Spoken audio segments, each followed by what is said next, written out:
ዳዊት ይባላል። ሕይወት በሁሉም አቅጣጫ በሩን ዘግታበታለች። ያጠራቀመው ገንዘብ አልቋል።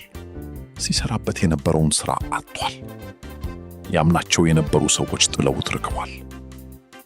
በየቀኑ ጠዋት ሲነቃ ከእንቅልፉ መነሳት ራሱ ትልቅ ቅጣት ይሆንበታል። አንድ ቀን ማታ ዝናቡ መስኮቱን እየደበደበው ሳለ ዳዊት አልጋው ጠርዝ ላይ ተቀምጦ አለቅሰ። ለምን ፈጣሪ ጨከነብኝ? ለምንድነው የለፋሁት ልፋት ሁሉ መናም ይቀረው? ለምንድነው ከሌሎች አነስኩ ብሎ ራሱን ጠየቀ። ተስፋ መቁረጥ እንደ ከባድ ብርድ ልብስ ተከናንሞት ነበር። ዳዊት በሕይወት እያለ የሞተ ያለ ተሰምቶት ነበር። ሁሉም ነገር አብቅቷል ብሎ ደመደመ። ያልታሰበው ገጠመኝ። በማግስቱ ጠዋት ዳዊት የሚሄድበት ስላጣ አቅራቢያው ወዳለ አንድ መናፈሻ ሄዶ ባዶ ወንበር ላይ ተቀመጠ። አይኖቹ እያዩ አያዩ፣ ውስጡ ባዶ ነው። ከጥቂት ደቂቃዎች በኋላ አንድ አይናቸው ፈገግታ የተሞላ አዛውንት መጥተው አጠገቡ ተቀመጡ። ዳዊትን ትኩር ብለው አዩትና እንዲህ አሉት፣ ልጄ ገና በወጣትነትህ የደረቀ ዛፍ የመሰልከው ለምንድን ነው? ዳዊት ደነገጠ። ግን ደግሞ ሊያወራው የሚችል ሰው ፈልጎ ስለነበር የውስጡን ብሶት ዘረገፈላቸው። አባባ ምንም አልቀረኝም። ሕይወቴ ፈርሷል። ምንም ብለፋ አላደንኩ። ለዓመታት ሞከርኩ፣ ግን ውጤት የለም። አሁን ሙሉ ለሙሉ ተስፋ ቆርጫለሁ፣ ተሸንፌያለሁ አላቸው። አዛውንቱም ረዘም ያለ ትንፋሽ ወሰዱና ልጄ ስለ ቻይናው የቀርከሃ ዛፍ ሰምተህ ታውቃለህ ሲሉ ጠየቁት። ዳዊት ግራ በመጋባት አላቅም አላቸው። አዛውንቱም ታሪኩን ጀመሩ። የቻይናው የቀርከሃ ዛፍ ቻይኒዝ ባምቡ ትሪ ሲተከል ገበሬው ዘሩን መሬት ውስጥ ከቶ በየቀኑ ውሃ ያጠጣዋል፣ ያርመዋል፣ ይንከባከበዋል። 1 ዓመት አለፈ። መሬቱ ላይ ምንም ነገር አልበቀለም። 2ኛው ዓመት አለፈ። አሁንም ባዶ አፈር ነው። አንዳች አረንጓዴ ነገር አይታይም። 3ኛውና 4ኛው ዓመትም አለፈ። አሁንም መሬቱ ባዶ ነው።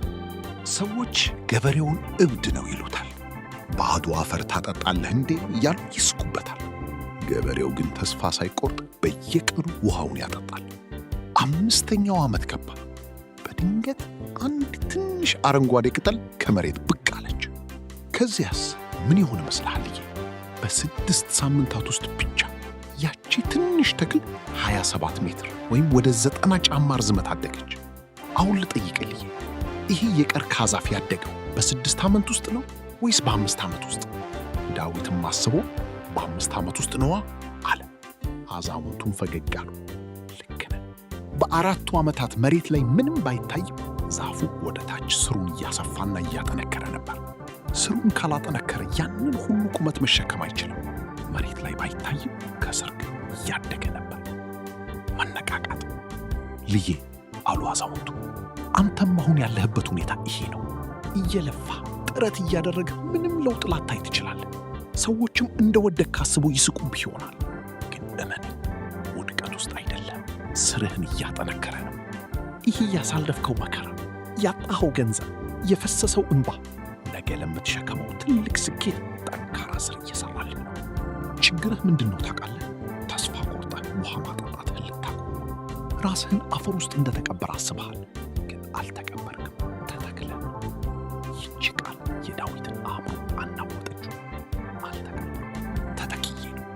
ዳዊት በዚያች ቅጽበት ውስጡ ያለው ጨለማ ሲገፈፍ ታው። በማግስቱ ጠዋት በአዲስ መንፈስ ተነሳ። ውጤት ባያይም ራሱን ማሻሻሉን መሞከሩንና ጠንክሮ መስራቱን ቀጠለ። ውሃ ማጠጣቱን አላቆመም። ከዓመታት ጥረት በኋላ ልክ እንደ ቀርከሃው ዛፍ ዳዊት ከገመተው በላይ ከፍታ ላይ ደረሰ። ስሩ ጠንካራ ስለነበር የመጡ ማዕበል ሁሉ ሊጥሉ አልቻለም። መልእክት ላንተ፣ የመዝጊያው ጥረት። አሁን ይህንን ቪዲዮ እያየህ እያዳመጥክ ላለኸው ወንድሜ ወይም እህቴ አንድ ነገር ልነግርህ እወዳለሁ። ምናልባት ዛሬ ሕይወት ፊቷን አዙራብህ ይሆናል። ምናልባት የለፋበት ሁሉ መና ቀርቶ ከዚህ በኋላ አልችልም ብለህ ይሆናል። ጓደኞች ጥለው አልፈው አንተ ብቻህን ባዶ መሬት ላይ የቀረህ መስሎህ ይሆናል። ግን ዛሬ አንድ ምስጢር ልንገርህ፣ አልተቀበርክም። ሰዎች አፈር ሲያለብሱ ተቀበረ አለቀለት ብለው ይሆናል። ግን አንተ ዘር ነህ። የተለበሰብህ አፈር እንዲያጠነክርህና ስር እንድትሰድ የተፈጠረ አጋጣሚ ነው። የምታልፍበት ስቃይ ትልቅ ስኬትህን ለመሸከም የሚያስችልህን ስር እየሰራልህ ነው። ስለዚህ እባክህን ውሃ ማጠጣትን አታቁም፣ መሞከርህን አታቁም፣ ማመንህን አታቁም። መሬት ላይ ምንም ለውጥ ባይታይህም በውስጥህ እያደግህ ነው። ጊዜው ሲደርስ ልክ እንደ ቀርከሃው ዛፍ መሬቱን ሰንጥቀህ ትወጣለህ።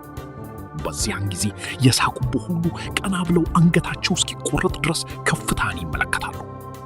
ተናስ፣ ዛሬ አዲስ ቀን ነው። የሕይወትህ ምርጡ ምዕራፍ ገና ከፊትህ ነው። በርታ። ይህ ታሪክ ውስጣችሁ ያለውን ተስፋ እንዳነቃቀውና አዲስ ብርታት እንደሰጣችሁ አልጠራጠርም። ታሪኩን ከወደዳችሁት ቻናሉን ሰብስክራይብ በማድረግ ቤተሰባችን ይሁኑ። ቪዲዮ ለብዙ ሰዎች እንዲደርስ ላይክ ማድረጎትንም አይዘንጉ። ይህ ታሪክ አሁን ላይ ተስፋ ለቆረጡ ወይም ጭንቀት ውስጥ ላሉ ሌሎች ወንድምና እህቶች ይጠቅማል፣ ያበረታታል ብላችሁ ካሰባችሁ እባካችሁ ሼር በማድረግ የብርሃን ተካፋይ ያድርጓቸው። ታሪኩን ስለወደዳችሁልኝና እስከ መጨረሻው አብራችሁን ስለነበራችሁ ከልብ አመሰግናለሁ። በሌላ አዲስና አነቃቂ ታሪክ እስከምንገናኝ ፈጣሪ ከሁላችን ጋር ይሁን። ደህና ሁኑ።